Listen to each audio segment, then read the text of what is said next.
నిజం నిద్రలేసే లోపల అబద్ధం ప్రపంచం అంతా తిరిగి వస్తుందనేది ఒక నానుడి.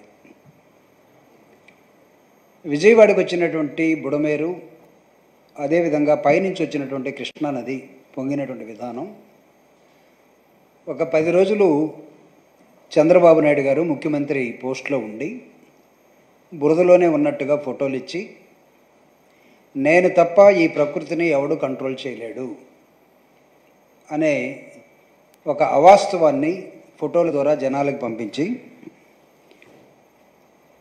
పాపం ఇంటికి వెళ్ళిన వెంటనే నువ్వు ఇంట్లో ఉండటానికి వీల్లేదు అన్నట్టుగా మళ్ళా ఎక్కడో కాకినాడలోనో రాజమండ్రిలోనో వరదలు వచ్చాయి, అక్కడికి వెళ్ళాలని బయలుదేరి అక్కడి నుంచి ఆయన చేసినటువంటి 2 కామెంట్స్ వైఎస్ఆర్ కాంగ్రెస్ పార్టీ మీద. So this is going to be very serious comment, one among them. 2019-24లో జగన్మోహన్ రెడ్డి గారు ఈ రాష్ట్ర ప్రజలు ఇచ్చినటువంటి ముఖ్యమంత్రి పదవిని తిరిగి మళ్ళీ ఈ ప్రజలకే ఇవ్వాలి, రాష్ట్ర ప్రభుత్వ సర్వీస్ అంటే ఎలా ఉండాలో చెప్పడానికి తను చేసినటువంటి 5 సంవత్సరాల ప్రయత్నాల్లో భాగమే అనేకమైనటువంటి వెల్ఫేర్ అండ్ డెవలప్మెంటల్ యాక్టివిటీస్.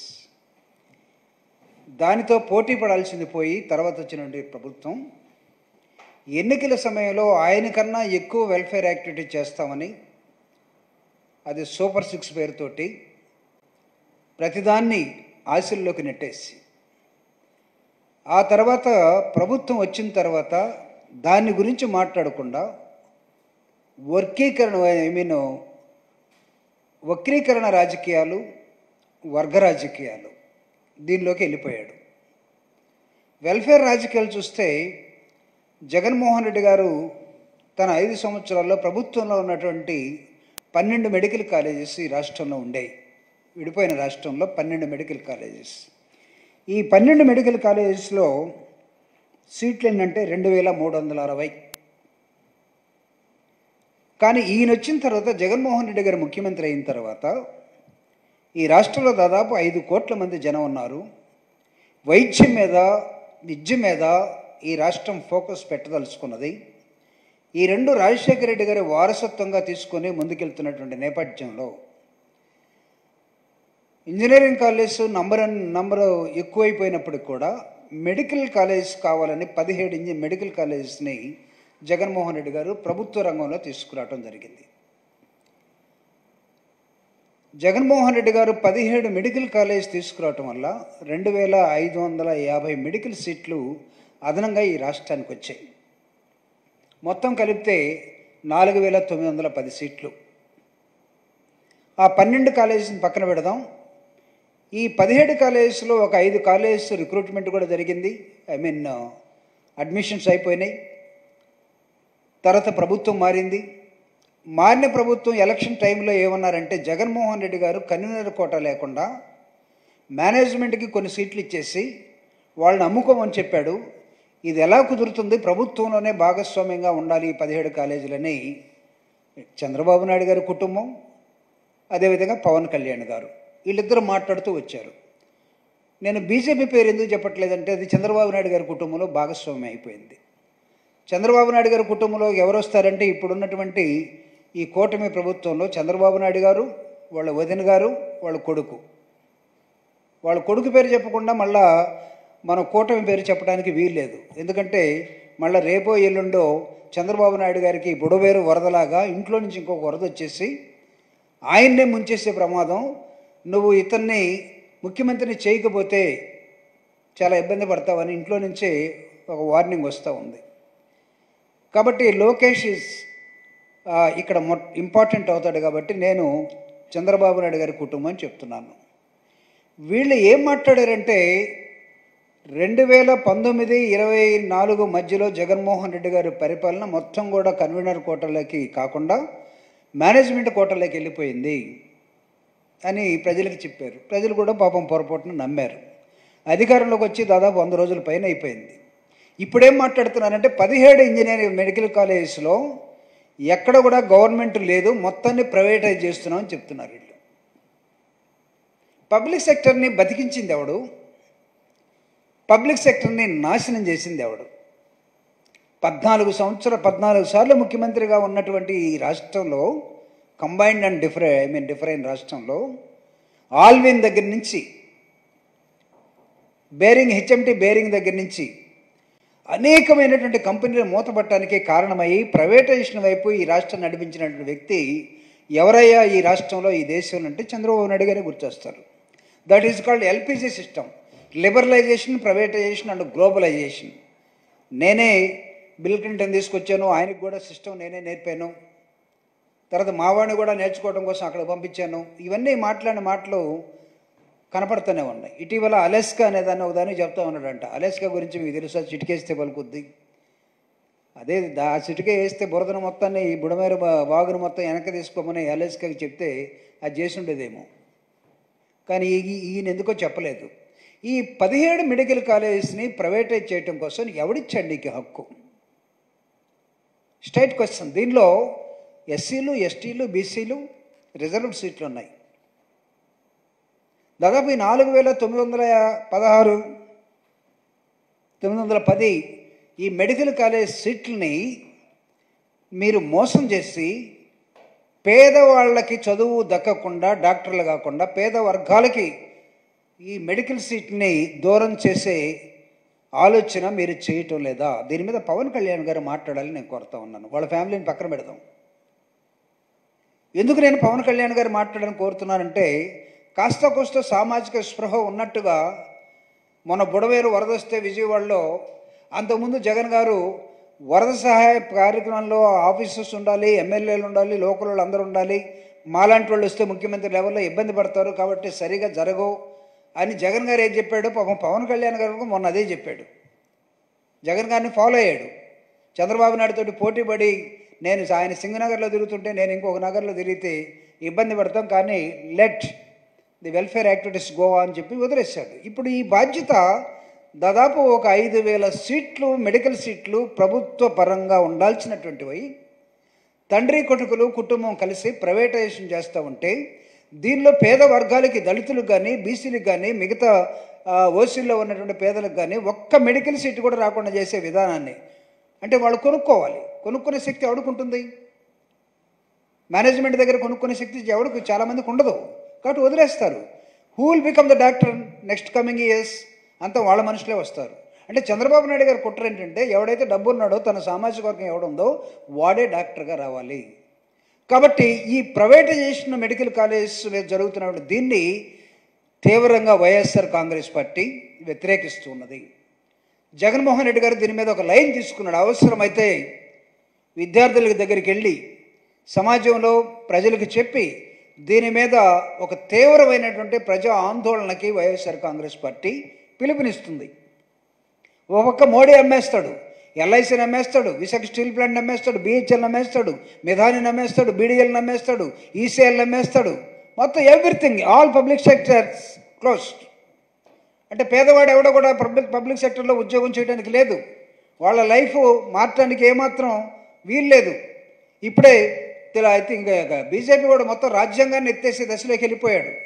నిన్నే రాహుల్ గాంధీ అమెరికాలో ఒక ఇంటర్వ్యూ ఇస్తూ రాజకీయపరమైనటువంటి విభేదాలు మా దేశంలో పెద్దగా కనపడటం లేదు, మాకు బీజేపీ వాళ్ళకి రాజకీయమైన విభేదాలు కాదు, ప్రాథమిక హక్కుల్ని కూడా హరించే దశలోకి బీజేపీ వెళ్ళిపోయిన తర్వాత రాజ్యాంగం ఇచ్చినటువంటి హక్కుల్ని పేద వర్గాలకి దక్కకుండా చేస్తున్న క్రమంలో మేము పోరాటం స్టార్ట్ చేస్తున్నామని చెప్పాడు.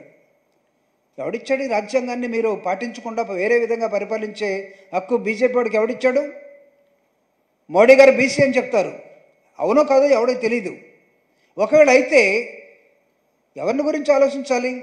అసమానతలు ఉన్నటువంటి సమాజాన్ని సమానత్వం వైపు తీసుకురావటం కోసం డాక్టర్ బాబాసాహెబ్ అంబేద్కర్ ఇచ్చినటువంటి ఈక్వాలిటీ అనేదాన్ని ఏం చేశారు? అంటే ప్రభుత్వంలోకి వస్తే 10-15 సంవత్సరాలు మీరు మొత్తం ఈవీఎంల పేరుతోటో లేకపోతే ఇంకో దుర్మార్గం పేరుతోటో మీరు ఏలేసి ప్రతి పబ్లిక్ సెక్టర్ని, నెహ్రూ హయాంలో పెట్టినటువంటి ప్రతి పబ్లిక్ సెక్టర్ని, రాజశేఖర రెడ్డి గారు ఇచ్చినటువంటి విద్యా, ఉద్యోగం, అదేవిధంగా హెల్త్, దీనిలో ఇవన్నీ మీరు నాశనం చేస్తూ ఉంటే చూస్తూ ఊరుకోవడానికి చంద్రబాబు నాయుడు గారు వీనో కొత్తగా వచ్చినటువంటి ఆర్టిఫిషియల్ ఇంటెలిజెన్స్ లాగా లేకపోతే ఒక రోబోలాగా చంద్రబాబు నాయుడు గారు ఒక మానసికమైనటువంటి మనిషి లక్షణాలు ఎక్కడా లేకుండా ఒక రోబో లక్షణాలతోటి ఆయన పరిపాలించే విధానం, మాట్లాడే విధానం కనపడతా ఉంది. Here I am mentioning robot. And apart from that, artificial intelligence, AI machines మనం ఏది కమాండ్ ఇస్తే అది మాట్లాడుతుంది. అందుకే ఈవీఎంల మీద కూడా గొడవ జరిగింది. చాలామంది చెప్తున్నారు, పోయినసారి జరిగిన ఎన్నికల్లో, అంతకుముందు జరిగిన ఎన్నికల్లో, ఈ ఎన్నికల మీద మాకు చాలా అభ్యంతరాలు ఉన్నాయి, కానీ ఎలక్షన్ కమిషన్ పట్టించుకోదు, సెంట్రల్ గవర్నమెంట్ పట్టించుకోదు, కోర్టులు పట్టించుకోదు. ఎక్కడికి వెళ్ళాలి? We has to save the constitution first of all. అరే, భారత రాజ్యాంగాన్ని రక్షించుకోవడం కోసం, హక్కుల కోసం పోరాడే అన్నల దగ్గర నుంచి, ప్రజాస్వామ్య వ్యవస్థ మీద నమ్మకం ఉన్న ప్రతి ఆలోచన పరుడు గారిని, అందరూ మాట్లాడుతున్న రాజ్యాంగాన్ని, హక్కుల్ని తీసేసే హక్కు మీకు ఎవడిచ్చాడు? చంద్రబాబు నాయుడికి జగన్మోహన్ రెడ్డి గారు 17 మెడికల్ కాలేజీలు తీసుకొచ్చి ఈ రాష్ట్రంలో దాదాపు 5,000 మంది డాక్టర్లు తయారయ్యే ఒక విధానాన్ని చేస్తే వీళ్ళందరినీ కూడా ప్రైవేటైజ్ చేస్తారట. అంటే తర్వాత వీళ్ళు ఎక్కడ ఉంటారు? యశోదాలోనో లేకపోతే ఇంకొక దానిలోనో ఎక్కడికో వెళ్ళిపోతారు, లేకపోతే ఓన్గా పెట్టుకుంటారు. పేదవాడు ఆరోగ్యాన్ని ఎవడు చూడాలి? Is it not the responsibility of the government? గవర్నమెంట్లో ఉండి, ప్రభుత్వంలో ఉండి మీరు ప్రత్యేకమైన జీవోలు ప్రైవేట్ వాళ్ళకి ఇస్తే ఊరుకోవటానికి ఇక్కడ ఎవడో సిద్ధంగా లేదు. అవసరమైతే వైఎస్ఆర్ కాంగ్రెస్ పార్టీ ఒక విద్యార్థి ఉద్యమాన్ని ప్రజల్ని ఎడ్యుకేట్ చేసే విధానంలో నడపబోతుందని చెప్పడానికి నేను చెప్తున్నాను. రెండో అంశం, ఇందాక ఆయన ఇంట్లో ఉండటానికి పాపం ఆ ఇల్లు ఉండేవటో లేదో ఆయనకి ఇష్టం లేదు నాకు తెలియదు, కానీ మొన్న 10 రోజులు బయట బురదలో నుంచి బయటకు వచ్చానని చెప్తున్నాడు. ఈరోజు మళ్ళీ కాకినాడలో తేలాడు. తేలేంటంటే మళ్ళీ కాళ్ళలో కొట్టుకుపోయాడు అనుకోవద్దు మీరు. ఆయన దేనిలోనూ పోయి ఉంటాడు, హెలికాప్టర్లోనో దేనిలోనో. అక్కడి నుంచి ఏం మాట్లాడుతున్నాడంటే, జగన్మోహన్ రెడ్డి గారు నిన్న గుంటూరు వెళ్తే నందిగామ సురేష్ అనే ఒక మాజీ ఎంపీని జైల్లో ఉంటే చూడటానికి వెళ్తే రిమాండ్లో తండోపుతలాలుగా జనాలు వస్తే ఆ జనాలను చూసి తట్టుకోలేక, ఒరి నేను బురదలో ఉంటే నా దగ్గరికి ఒక్కడు రాలేదు, నేను బురదలో కష్టపడి పనిచేస్తుంటే ఇంకా జనాలే నన్ను తిడుతూ ఉన్నారు, జగన్ పోయినప్పుడేమో అయ్యా నువ్వు లేవు కాబట్టి అయిపోయిందయ్యా అని జగన్ మెచ్చుకుంటా ఉన్నారు, ఈ జనం ఏంటి? అతను మళ్ళీ నిన్న గుంటూరు వెళ్తే దాదాపు 1,00,000 మంది జనం వచ్చారు. ఈ జనానికి బుద్ధి లేదా? జనానికి బుద్ధి లేదని రాజకీయ నాయకుడు ఎక్కడైనా ఉంటాడు అసలు? అంటే మీరు అసలు ఎవరిని గౌరవిస్తారు? అంటే మీ కుటుంబాన్ని మీరు మొత్తం ఏలాలని అనుకున్న విధానం ఏదైతే తప్పుడు విధానం అని చెప్తున్నాను. ఆయన మాట్లాడుతున్నాడు, నేరస్తుడితో రాజకీయం చేయాలంటే సిగ్గేస్తుంది. దయచేసి ఓసరవెల్లి ఫోటో ఎవరి దగ్గర ఉంటే మీరు ఆ టీవీల్లోనో వాట్సాప్లోనో లేకపోతే ఇంకోదానిలో పెట్టుకోండి. చంద్రబాబు నాయుడు నేరస్తులతో రాజకీయం చేయాలంటే సిగ్గేస్తుందట. ఫస్ట్ నేరస్తుడు నువ్వే కదా. నీతోటి రాజకీయం చేయాలంటే సమాజం సిగ్గుపడింది. నీతో రాజకీయం కొంతకాలం నడిపిన తర్వాత మీ మామే అన్నాడు, ఇంత దుర్మార్గుడితోటి నేను రాజకీయం చేశానా, పిల్లనిచ్చానా అని. What nonsense you are talking?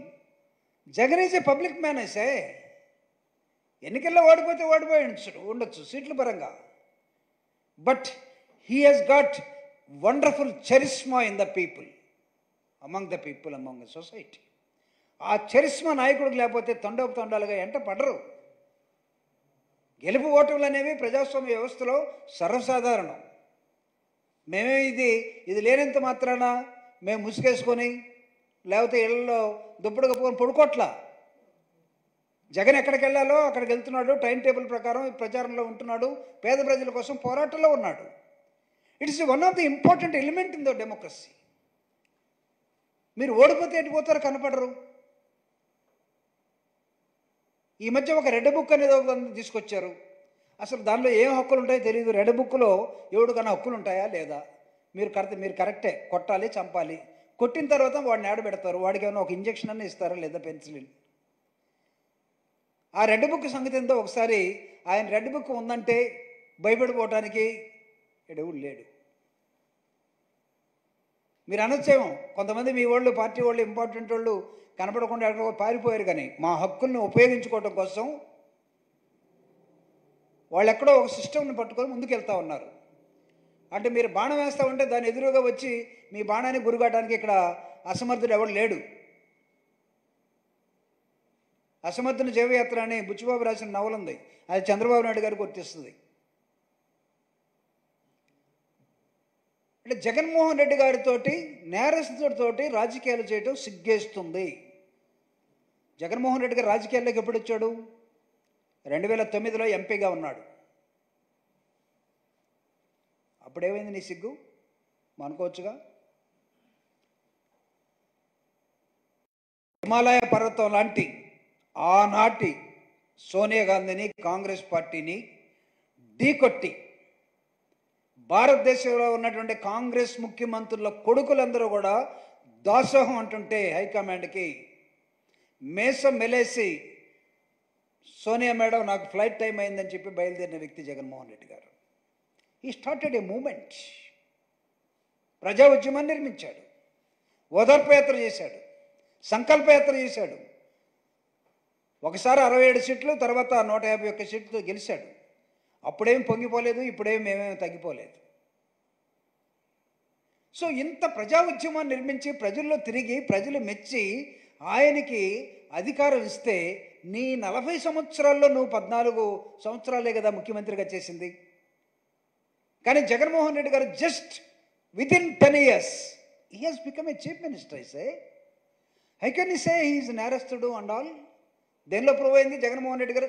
మీరందరూ కుట్రపన్న కిరణ్ కుమార్ రెడ్డి గారు, మీరు కాంగ్రెస్ పార్టీ ప్రతిపక్షంగా మీ ఊరోళ్ళంతా ఒకటై జగన్మోహన్ రెడ్డి మీద కుట్ర పన్నితే శంకర్రావు వేసిన కేసులో 16 నెలలు విజయసాయి రెడ్డి గారు, జగన్మోహన్ రెడ్డి గారు జైల్లో ఉండాల్సి వచ్చింది. ఎక్కడ నేరం ప్రూవ్ అయింది?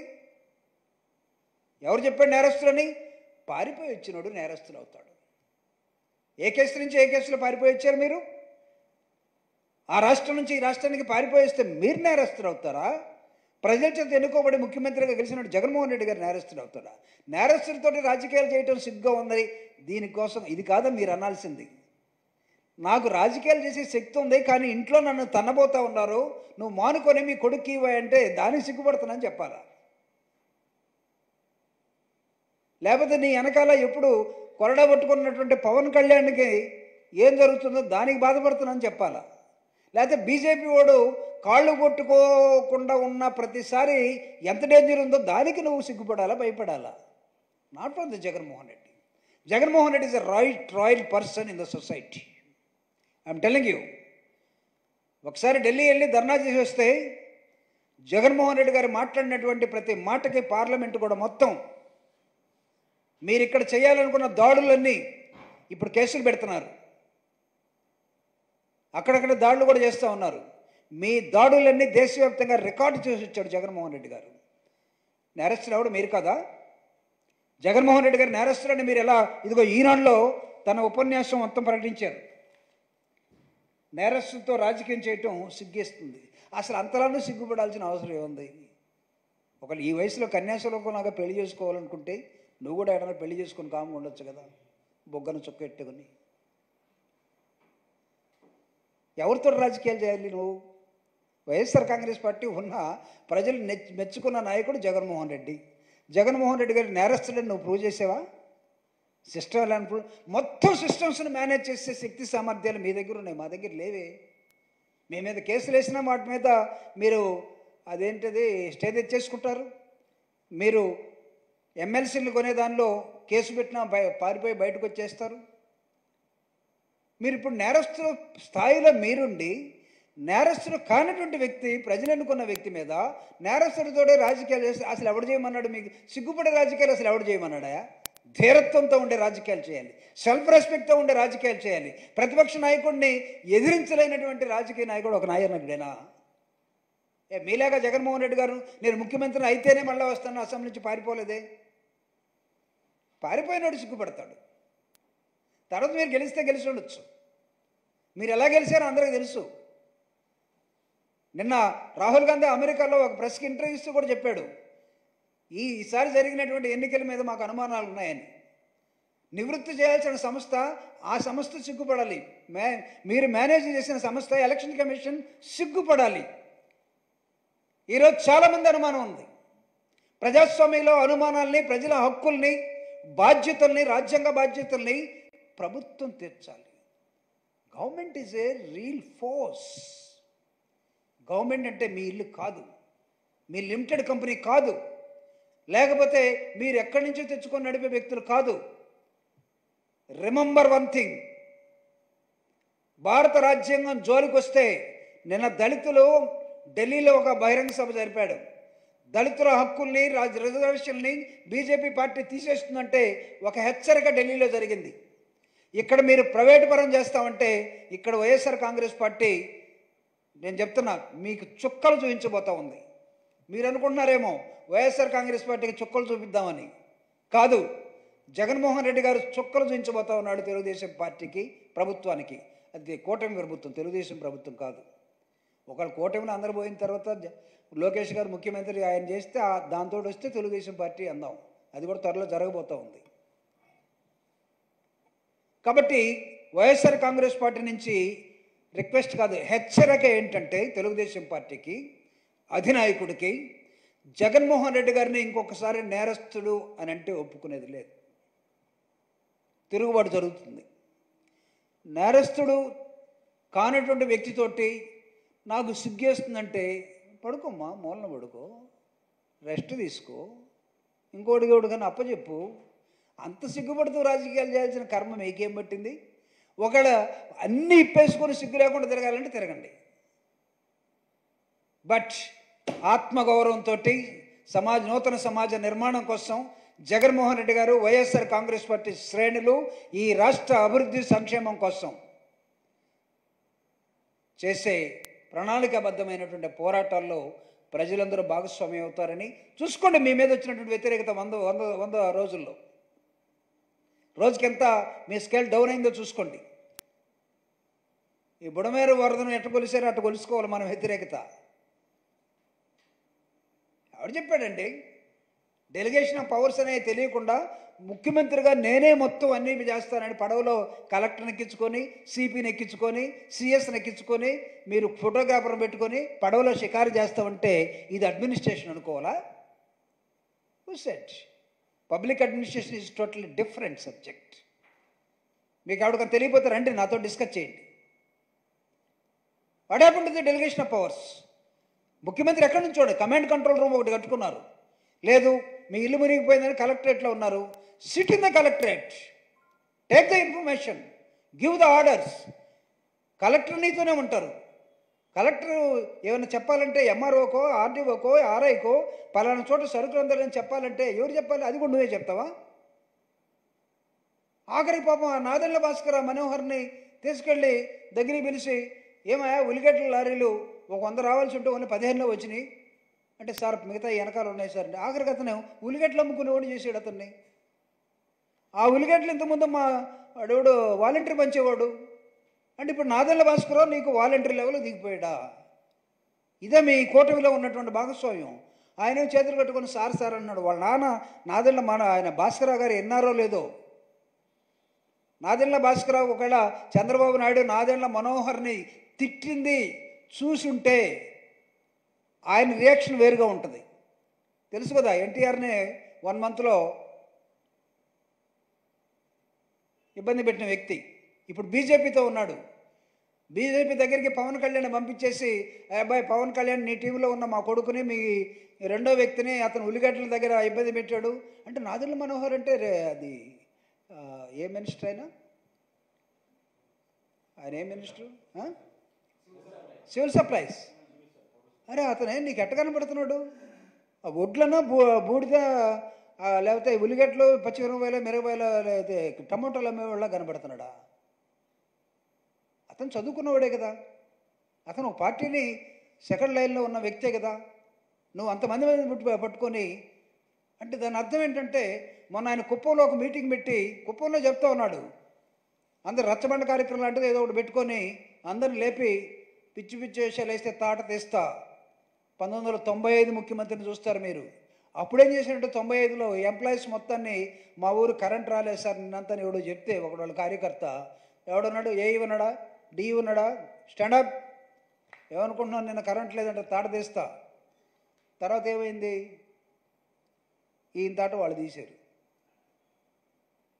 ఇప్పుడు 1995 ముఖ్యమంత్రిగా 2024లో ఒక రోబోలాగా పనిచేస్తూ జగన్మోహన్ రెడ్డి గారిని నేరస్తుడితో రాజకీయాలు చేయాలంటే ఐ థింక్ ఇది చాలా పెద్ద పదం. నేను మీకు ఆ లెవెల్లో అర్థమయ్యేటట్టు చెప్తున్నాను లేదో నాకు తెలియదు, కానీ సో దీన్ని చాలా సీరియస్గా తీసుకొని ఇక్కడ జగన్మోహన్ రెడ్డి గారు నేరస్తుడు కాదు, అయితే మీరవుతారు. మీ వల్ల 60 మంది చనిపోయారు. ఇక్కడ లాస్ట్ టైం మీరు వచ్చినప్పుడు అక్కడ గోదావరిలో చాలామంది చనిపోయారు.